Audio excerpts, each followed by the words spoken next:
بحرانی لحظات 28 مرداد، کودتای 28 مرداد خیلی فرق میکنه. به قول خودشون 470 یا 80 افسرم فرضاً تازه بوده، اون قسمت درجه داری هم تازه فرض کنیم نباشه، نبوده. من با تجربه‌ای که شخصا خودم دارم با 50 تا 60 افسری که کل سازمان ما بود، بخش ما بود، من با جرأت میتونم بگم که یک افسر، حتی یک درجه داری که تحت نفوذ حزب یا عضو حزب، چه امکان بالقوه‌ایه و چه استفاده‌ای میشه از اون کرد. و زمانی که اینها با 400 یا 500 افسر و درجه دار در اون لحظه هیچ حرکتی نمیکنن، این خیلی ساده برگزار میکنن و میگه که آقای کیانوری من نمیدونم تلفن به مصدق زدیم که تازه اینا، من حالا به عنوان یه جمله طنز اینجا بگم، بنده مشکوکم که اصلا ایشون به مصدق تلفن زده، شاید به قول آقای گلاویش به یه علیوفی تلفن میزده. عرضم که آقای معزز مطلب الان من نتیجه رو میگیرم و تموم میکنم، اینه که در اون لحظه بحرانی واقعا با همون 400 افسر، با همون مجموعه افسر، اینا حداقل میتونستن تمام عوامل کودتا رو در اون لحظه، با توجه به اینکه به ترور هم حالا میبینیم معتقد بودن، افراد حزبی هم تازه ترور میکردن، تمام حداقل اکثریت یا بخش وسیع از سران کودتا رو اینا ترور بکنن در اون لحظه، به مردم و به یک حرکت باب بدارن. ولی میبینیم این برخورد انفعالی به گیج گیج زدن و این ناشی از چیه؟ این ناشی از وابستگیشونه که در هیچ لحظه از تاریخ اینا نتونستن تصمیمات قاطع، جدی و به نفع این ملت بگیرن. عرضی ندارم. چکرم. آیه فاطمه. بسم الله الرحمن الرحیم. من یه نکته ای رو در مورد سازمان افسران میخواستم عرض بکنم و ماهیت این سازمان و طرز برخورد شوروی ها رو. در ضمن سوالیست از آقای جودت که نسبت به این مسئله با توجه به اینکه مسئولیتی در این رابطه داشتن خوب توضیح بیشتری بدن. اسنادی که در اینجا ارائه شد، اما از بازجویی هایی که خود افسران دستگیر شده اقرار کرده بودند و شواهد دیگه، تمام حاکی از اینه که این سازمان وظیفه اصلیش جمع‌آوری اطلاعات از ارتش و ارسالش به شوروی ها بوده. با توجه به رابطه مستقیم روزبه با شوروی ها، با توجه به رابطه مستقیم سرگرد سیامک که از قدیم رابطه داشته و بازجویی هایی که خونده شد و شواهد دیگه، آقای جودت اظهار کردن که زیاد اطلاعی راجع به این قضیه نداشتن. من نمیدونم داشتن یا نه، این نمیدونم. به هر حال آقای جودت اگر اینطور بوده، خیلی از حوادث معلومه دور و برشون میگذشته که ایشون خبر نداشتن. شاید از بالا سر ایشون اینا مستقیما با شوروی ها رابطه داشتن. ولی به هر حال این نکته قابل تعمقه که شوروی ها وقتی دستور میدن سازمان افسران عمل نکنه، این میتونه به این دلیل باشه که این سازمان رو میخواستن حفظ بکنن برای ادامه جمع‌آوری اطلاعات. ولی این حدس رو میتونستن بزنن که با وجود کودتا و تغییر شرایط این سازمان به هر حال لو خواهد رفت. این رو حتی یه گروهک خیلی کوچولو که کار کرده باشه مدتی از این بحث و بررسی ها و اینها میکنه. یعنی یه امر خیلی ساده است، یه حزب سیاسی که خیلی طبیعیه، شوروی ها که مسلمه این بررسی رو میکنن. یعنی اتحاد شوروی برای یک دستگاهی که بهش خدمت میکرده و براش کار میکرده، حالا خیانت میکرده، از نظر منافع ملی ما خیانت میکرده، برای شوروی ها که خدمت میکرده، به صورت یک آلت دست و یک ابزار بیارزش رفتار میکنن و حتی دلشون برای این نمیسوزه که این تعداد افسر ممکنه به زودی لو برن در اثر وقوع کودتا و همشون اعدام میشن دیگه. خب طبیعیه دیگه، در یه همچین شرایط چیز میشه. این نکته قابل تعمق کسانی که امروز هنوز چشمشون به کمک قطب‌های کمونیستی و بیگانه است، باید حداقل به این نکته توجه بکنن که اونها به ابزارها و دستگاه‌های خدمتشون مثل دستمال کاغذی برخورد میکنن. یعنی تا اون موقعی که منافعشون ایجاب بکنه حتی نگهشون میدارن، تا پای دار نگهشون میدارن که به اونا خدمت بکنن و روز خطر اونها رو ول میدن به حوادث میسپرن. این نکته‌ای بود که به نظر من قابل تعمق. حالا آقای جودت با توجه به آشنایی به سازمان افسران و اینها خوبه در این رابطه اگر حداقل نتیجه گیری از این بابت دارن بیان بکنن. اگر سوالی دارید بگذارید در قسمت سوالات اون مطالب. من مطلبم گفتم، سوالم فقط بعدا ان شاء الله. آیون مطلبی دارن؟ آیه رهبری. بسم الله الرحمن الرحیم. عرضم حضورتون من در مورد ارائه مطلب چیز زیادی برای گفتن ندارم. یه چند تا نکته کناری بود که بعدا اشاره خواهم کرد. بحث‌هایی هم داشتم در قبال صحبتایی که آقایون کردن و مطالبی که اینجا عرض شد، چونم گمان می‌کنم در محور بعدی باید طرح بشه. من فقط یک نکته‌ای رو که اینجا واقعا گمان می‌کنم بیشتر می‌باید همه ما بهش توجه بکنیم، این مسئله است که عرضم حضورتون الان نزدیک 16 سال تاریخ حزب توده ایران از سال 20 تا 36 بررسی شده و ما با قنای عجیبی از مسائل و عملکردها مواجهیم. ما تلاش در جهت ایجاد پایگاه‌های پارتیزانی رو از طرف حزب برخورد کردیم، به اصطلاح ایجاد حکومت‌های منطقه‌ای رو باش مواجه بودیم، جاسوسی برای دیگران رو مواجه بودیم، کمکگیری از نیروهای بیگانه رو برخورد کردیم بهش، ترور درونی، ترور بیرونی، عرضم به حضورتون درگیری‌های خیابانی گسترده، ایجاد تشنجات گسترده، یک کار تبلیغاتی که در تاریخ ایران سابقه نداشته، یک تشکیلات حزبی که باز در تاریخ ایران در مقطع خودش سابقه نداشته. به قولی حزب توده ایران در اون سالها بزرگترین تشکیلات سیاسی خاورمیانه بود و شاید تنها تشکیلات ایدئولوژیکی به مفهوم تشکیلات ایدئولوژیک حزبی محسوب میشد. اینجا این موضوعات که طرح میشد، من یه مقدار زیادی با اینکه خودم به عنوان کسی که بیرون مخالف حزب توده بودم، نه در مورد این دورش، در مورد مراحل بعدیش، و گمان میکردم که خب خیلی مطالعه کردم در موردش و سعی کردم چیزی یاد بگیرم، مطالبی واقعا مطرح شد که از خود من هم تکان دهنده است و این نشون میده جهل نسل‌های بعدی رو که زمانی که خواستن کاری رو شروع بکنن با چقدر ناآگاهی نسبت به تجربیات پیشینیان خودشون شروع کردن و چگونه همون مسائل در سطحی دیگه، در شرایط دیگه، ولی به نحو مسخره‌تری تکرار شد. اینجا من خواستم به این نکته اشاره بکنم که مارکس گفته معروفی داره تو این مثلا کتاب 18 برومر خودش شروع که میکنه، میگه هگل در جایی گفته که تاریخ دو بار تکرار میشه، میگه فقط فراموش کرد بگه که بار اول تراژدی است و بار دوم کمدی. من همواره حساب میکردم که خب بیرونم که بودم، حتی فکر میکردم که چون تجربه حزب توده وسیع ترین تجربه اجتماعی کمونیسم در ایرانه، میبایست ازش چیز یاد گرفت و همیشه فکر میکردم که تجربه اونها تراژدی بوده که تجربه ما بیشتر به کمدیش میخورده. الان دارم فکر میکنم که اون تجربه به نوعی با بحثایی که مطرح شده که حالا بعداً اشاره خواهم کرد، این تجربه هم خالی از کمدی در دوره خودش نبوده و تجربه دوم که نسل ماها باشه اونقدر تراژدی توش نبوده که شنیع بوده و صرف نظر از مسخره بودن عمل کردی که ما داشتیم، شنیع بودنش در قبال شرایطی که به اصطلاح ما داشتیم دوش عمل میکردیم، این بیشتر به چشم میخوره که بعداً در بررسی کلی‌تر اون وقت بهش اشاره خواهم کرد. من فقط حیفم اومد این نکته رو نگم، این نکته رو ناگفته بذارم اینجا که واقعاً میباید بیشتر تعمق کرد.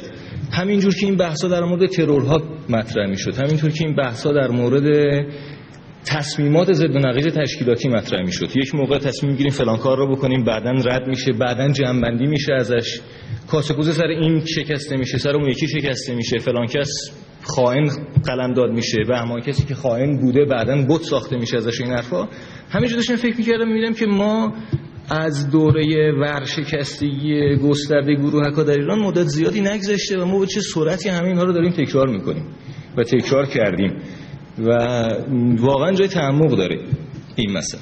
یه سری نکات هستش در مورد صحبتی که آقایون مطرح کرده، من فکر کنم در محور بعدی در موردش باید صحبت بشه، برای اینکه ارائه مطلب نیست. فقط دو سه نکته اینجا بگم در مورد صحبتی که آقای جودت داشتن. این برای اینکه بار اولم نیست که این موضوع مطرح شده، ایشون فرمودن که یه بار فرمودن که باید در کار تحقیق لزوم هستش که پیش‌داوری نداشته باشیم، که حق صحبت درستی است. بار گذشتم ایشون به طنز این مسئله رو مجددا مطرح کردن و من گمان میکنم که اینطور نیستش که مرغ همسایه فقط قاز باشه، یعنی یه مقدار خودمون هم به خودمون نگاه بکنیم. ایشون چند بار مطالبی رو مطرح کردند که فارغ از هر گونه روح تحقیقی بوده. به عنوان مثال ایشون یک جا همینجور مطرح کردن که در دوران ملی شدن صنعت نفت شوروی ها نمیتونستند مخالف این شعار باشن به این علت که خودشون اکتشافات جدید داشتن به لازم منابع نفتی و دیگه احتیاجی نداشتن به امتیاز نفت شمال و بنابراین این اصلا این بحث کاملا پرت است. هر چقدر سند و مدرک اینجا عرضه بشه که شوروی چنین چیزی رو گفتن، از جمله مقاله پراودا در سال 1129 موقع ترور رزمارا، اینا همش بیخوده برای اینکه گویا منبع نفتی کشف شده. من به عنوان یک نکته فقط اون موقع این بحث مطرح نشد، فقط به عنوان یک نکته بگم به اصطلاح بعد از منابع نفتی بادکوبه که از دوران تزارها استفاده می شده و بعد منبع نفتی حوزه ولگا اورال که در دوران تزارها بهره برداری ازش شروع شد، در دوران حکومت شوروی کاهش پیدا کرد، مجددا در طول جنگ جهانی دوم از این منابع استفاده شد. آخرین منبعی که تو همون حوزه اصلی اکتشاف شد سال 1946 بود.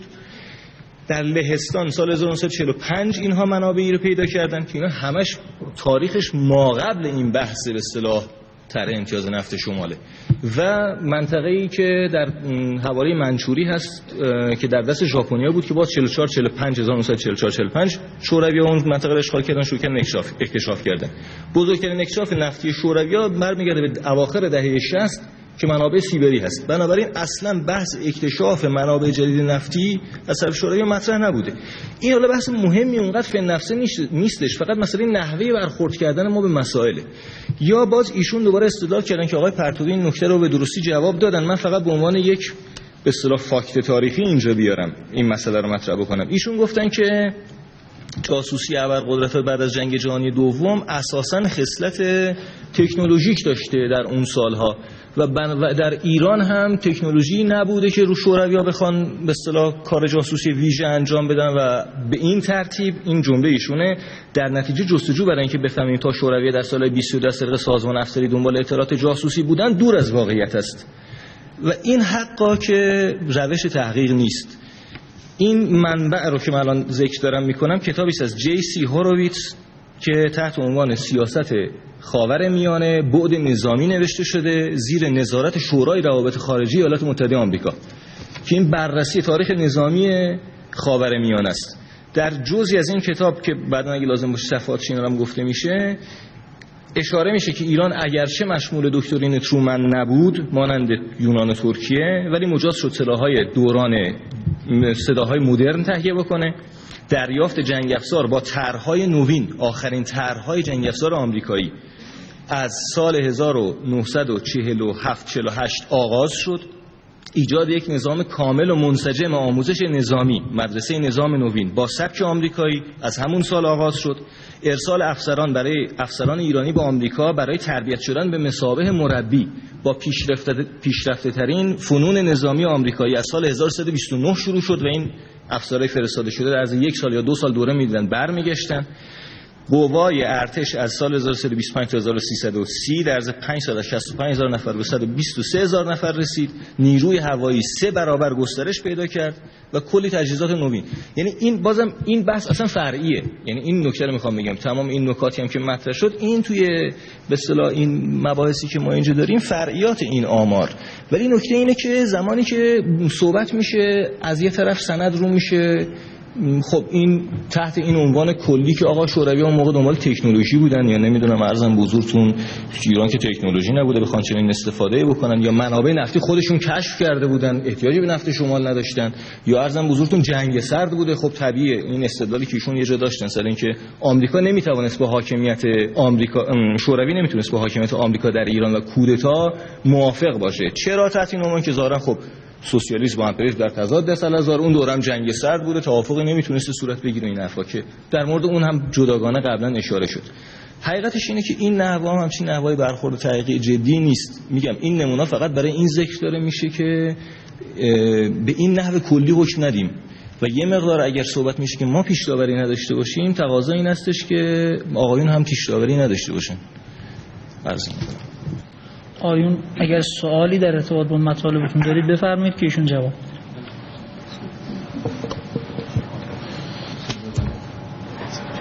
آقای جودت، شما در صحبت‌هایتون در رابطه با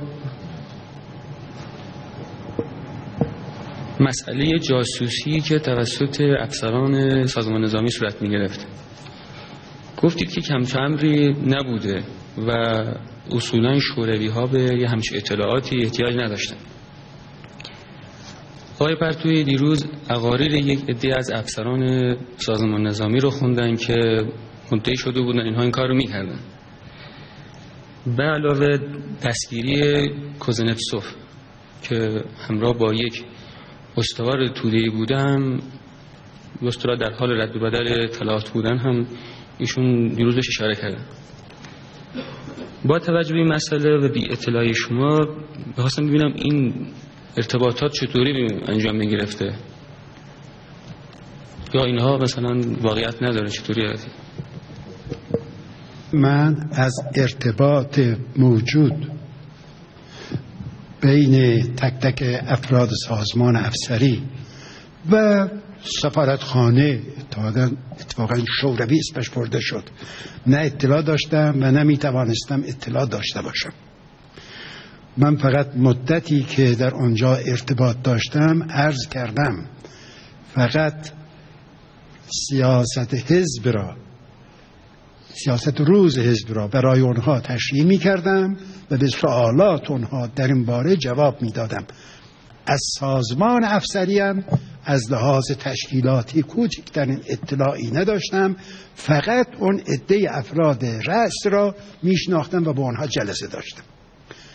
خود من نه اون وقت نه بعد نه قبل هیچ وقت من نه جاسوسی کردم، نه اخبار جاسوسی گرفتم، نه به کسی منتقل کردم.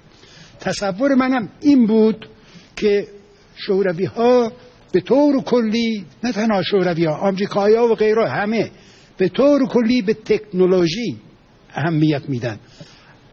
ایران در اون وقت هنوز در سالهای 30 اینها، اونطوری که من شنیدم شما گفتید، یک عده افسر را میفرستاد برای تحقیقات، برای یاد بگیرند و بیاند و بعد از اون هست که در اینجا یواش یواش تکنولوژی جدید و هواپیما و این آمده است.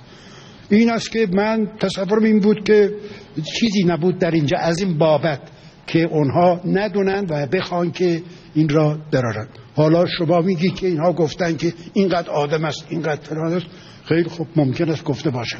این هیچ وقت به اطلاعات من مربوط نیست و من در اینجا روی تصور خودم، اونجا هم گفتم تصور من این است، نه چیزی دیگر. این بود پاسخ این سوال. متشکرم. آیه رهبری بفرمایید. عرضم حضورتون، نکته که ما ایراد گرفتیم در مورد اظهارات آقای جودت در واقع این نبود که آیا ایشون شخصا در جریان مسائل جاسوسی بودند یا خیر، آیا ایشون اطلاعاتی رد کردند یا نه. عرضم حضورتون ایرادی که گرفته شد برمیگشت به ایرادی که ایشون به نحوه تحقیق برخی از برادران اینجا گرفته بودند که با پیش‌داوری بوده و عرضم بزرگتون با پیش‌داوری هست و این رو نه یک بار بلکه دو سه بار اظهار کردند و اون نکته هم که ارائه شد اینجا صرفاً گفتن این بود که چنین نیست که ایشون ادعا کردند و ایشون حکم دادند در مورد یه سری مسائل. یعنی اینجا صرفاً ایراد به این بحث نبود که خود ایشون نقش داشتند یا خیر، ایشون حکم دادند به این که اولاً یک حکم شوروی ها به غیر از تکنولوژی به هیچ چیزی احتیاج نداشتن یا محور کارشون تکنولوژی بوده که در ایران موجود نبوده، که اولا حکم غلطی است. یعنی هیچ جای دنیا کار جاسوسی صرفاً به تکنولوژی محدود نمیشه. تکنولوژی و دزدی به اصطلاح سرقت صنعتی یا جاسوسی صنعتی یکی از ابعاد کارهای جاسوسی است اولا. پس این حکم غلطه. در ثانی بر مبنای این حکم غلط اول شما یک به اصطلاح حکم دوم غلط صادر کردید، اونی که در ایران تکنولوژی موجود نبوده که شوروی‌ها بخوان، که این هم غلط بود و بر مبنای این دو حکم اولیه غلط یه حکم سوم رو صادر کردید، اون هم این که شوروی‌ها در ایران کار جاسوسی نکردن. پس بنابراین استفاده ای از سازمان افسری نمی‌شده است در ارتباط با مسائل جاسوسی، که همه اینها ایراد در واقع به همه این نکات بود، نه چیز دیگر.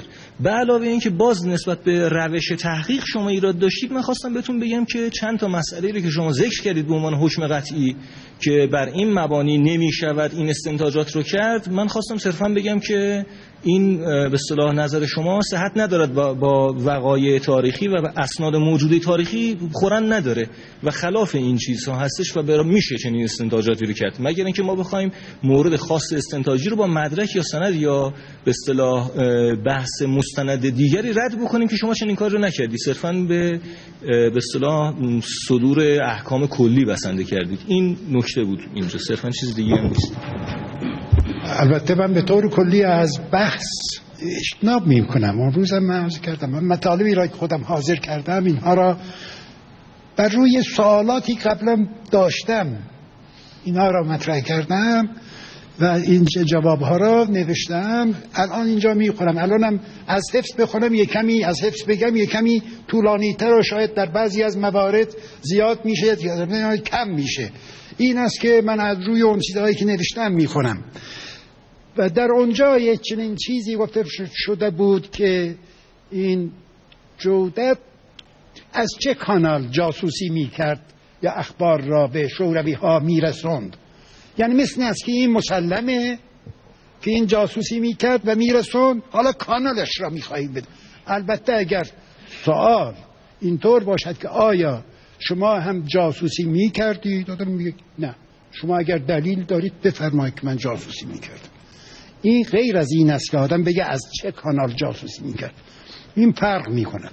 و به علاوه در اینجا مسائل را به عقیده من مسائل را بایستی اون چیزی که مسلم است مطرح کرد، نه اون چیزی که تصور به طور کلی است. تصور به خصوص وقتی که توأم با یک اتهامی هست، اینطور باید اعتراض کرد. حتی المقدور، البته من نمیگم که جلو هر سخنی گرفته بشه، ولی حتی المقدور بایستی جایی که اتهامی هست روی یک اسناد متقنی آدم بگه به این دلیل تو این کار را کردی و بنابراین جوابگو هم هستی، حالا بگو ببینیم چرا کردی. عرض کنم که لازم به توضیح است که ما در اینجا اسم میزگرد بررسی تحلیلی است، لذا احتمال داره مطالبی مطرح بشه طرفین اون رو نقض بکنن. این حق به طرفین داده میشه که دلایل خودشون رو عنوان بکنن. اینجا حکم قطعی صادر نمیشه. و در ارتباط با مطالبی که فرمودید، خب سوال طبیعی است که پیشفرضی محقق برای خودش داره، در راستای اون تحقیق میکنه. اگر چنانچه مطلب قاطع به دست اومد، خب اونجا وقت حکمه. اما در زمان تحقیق هر جور سوال میشه کرد، طرفی هم که میخواد جواب بده میتونه یا رد بکنه یا تایید. لذا مسئله روشن است و در ارتباط با مسائلی که مطرح شده طرفین حرفا رو خواهند زد. کسانی که مسئله رو دنبال میکنن میتونن به مطالب بهتری برسن.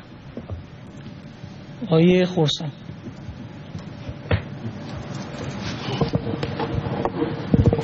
بسم الله الرحمن الرحیم. در رابطه با مطالبی که آقای قائم‌پناه در افرادی که در ترور شرکت کرد، کمیته ترور بودن و بعد به خارج رفتن، 3 نفرشون عباس ندیم و آشوت شهبازیان و سیف الله همایون، اینا به عضویت کمیته مرکزی میرسن در پلنوم 15 یا 16 دقیق نمیدونم.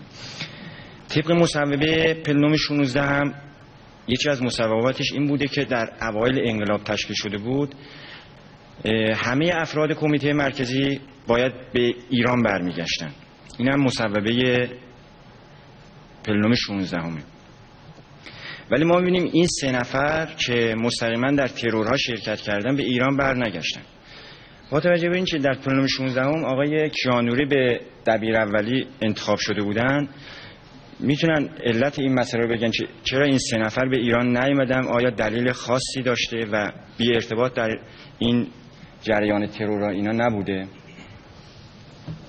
در پلنوم 16 هم هیچ همچی تصمیم گرفته نشده است که همه افراد اعضای کمیته مرکزی به ایران بیان.